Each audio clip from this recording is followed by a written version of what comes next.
100% आलबेल आहे. आज मी पक्षातला तळागाळात काम करणारा कार्यकर्ता आहे.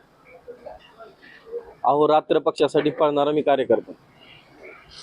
अर्ज दाखल करायची सभापती पदाची 1 वाजताची मुदत होती.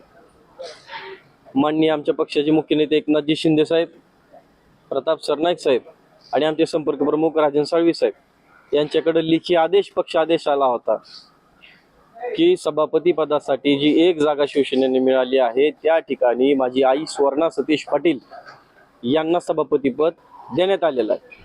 तशी बैठक आमची तुळजापूरला पार पडली. त्या बैठकीमध्ये शिवसेनेचे सर्व सदस्य उपस्थित होते. त्याच्यामध्ये भूमपरंडावासीचे तानाजी सावंत साहेबांचे सर्व सदस्य ह्या प्रस्तावाला त्यांची मान्यता देखील होती. परंतु या ठिकाणी ज्यांना शिवसेना वाढू नये, कुठला तरी दुसऱ्यांचंच ते काम करतात, धड इथं आणि मन दुसरीकडं, अशा लोकांनी अवघे 10 मिनिट कमी असताना माझा सभापती पदाचा अर्ज त्याच्यावरती कुरघोड्या करून तो कॅन्सल करण्यात आला आणि त्या ठिकाणी दुसऱ्याला सभापती पदाची संधी देण्यात आली. मी लोहारा तालुक्यातून येतो. 3595 मतांनी माझ्या लोकांनी निवडून दिलेला आहे. एक विश्वास माझ्यावरती दाखवलेला. विश्वास पात्र करण्यासाठी, काम करण्यासाठी मला पक्षाकडून एक चांगली संधी उपलब्ध झाली होती.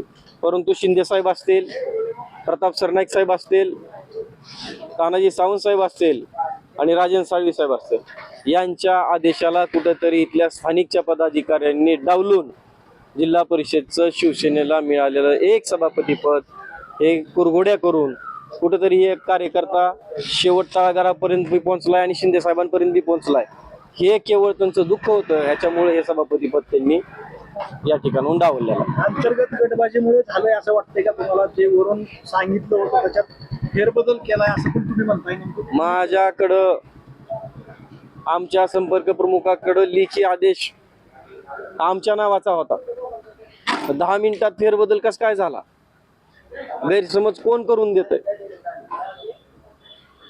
शिवसेना संपवायचं काम कोण करतंय? हे कुठेतरी पक्षाने बघणं गरजेचं आहे. वेळ आल्याच्या नंतर मी नक्कीच सांगेल.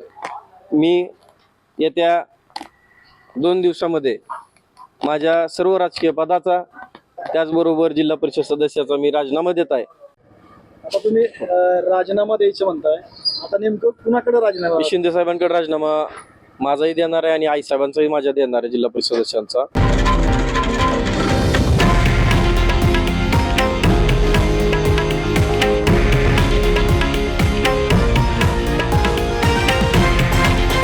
हे आहे देशातील नंबर 1 न्यूज नेटवर्क आणि आपण पाहत आहात TV9 मराठी, एकमेव.